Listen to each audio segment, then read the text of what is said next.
প্রিয় চাকরিপ্রিয় ভাই বোনেরা কাছে দূরে যে যেখানে বসে আজকের গুরুত্বপূর্ণ সার্কুলার ভিডিওটি দেখছেন সবাইকে জানাচ্ছি আন্তরিক মোবারকবাদ ও শুভেচ্ছা। আসসালামু আলাইকুম। দেখতে পাচ্ছেন যে বিভিন্ন পদে ঢাকা বিশ্ববিদ্যালয়ের বিভিন্ন অফিসে নিয়োগ বিজ্ঞপ্তি প্রকাশ করা হয়েছে।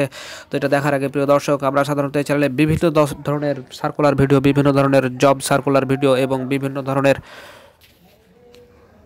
নিয়োগ পরীক্ষার ফলাফল এবং নিয়োগ পরীক্ষার সময়সূচি সম্পর্কে ভিডিও আপলোড করে থাকি। আপনারা যদি সেই ভিডিওগুলো পেতে চান চ্যানেলটি সাবস্ক্রাইব করে আমাদের আজই সদস্য হয়ে যান। দেখতে পাচ্ছেন নিয়োগ বিজ্ঞপ্তি প্রকাশিত পদের নাম দেখতে পাচ্ছেন উচ্চমান সহকারী, পদ সংখ্যা একটি, ডান দিকে শিক্ষাগত যোগ্যতা দেওয়া আছে, আপনার নিজ দায়িত্বে সেটা দেখে নেবেন। তারপর দেখতে পাচ্ছেন যে ক্রিমিনোলজি বিভাগ, পদ সংখ্যা একটি, ডান দিকে শিক্ষাগত যোগ্যতা দেওয়া আছে, আপনার নিজ দায়িত্বে একটু দেখে নেবেন। প্রধান প্রকৌশলী দপ্তর, ইলেকট্রিক মিস্ত্রি, বেতন হচ্ছে 9,300 থেকে 22,490 টাকা পর্যন্ত, পদ সংখ্যা একটি, ডান দিকে শিক্ষাগত যোগ্যতা দেওয়া আছে, আপনার নিজ দায়িত্বে সেটা একটু দেখে নেবেন। ইলেকট্রিক কাম সোয়ারেজ মিস্ত্রি, পদ সংখ্যা হচ্ছে একটি, ডান দিকে শিক্ষাগত যোগ্যতা দেওয়া আছে, আপনার নিজ দায়িত্বে একটু দেখে নেবেন। এরপর দেখেন তারা বেশ কিছু রুলস কিন্তু দিয়ে দিচ্ছে।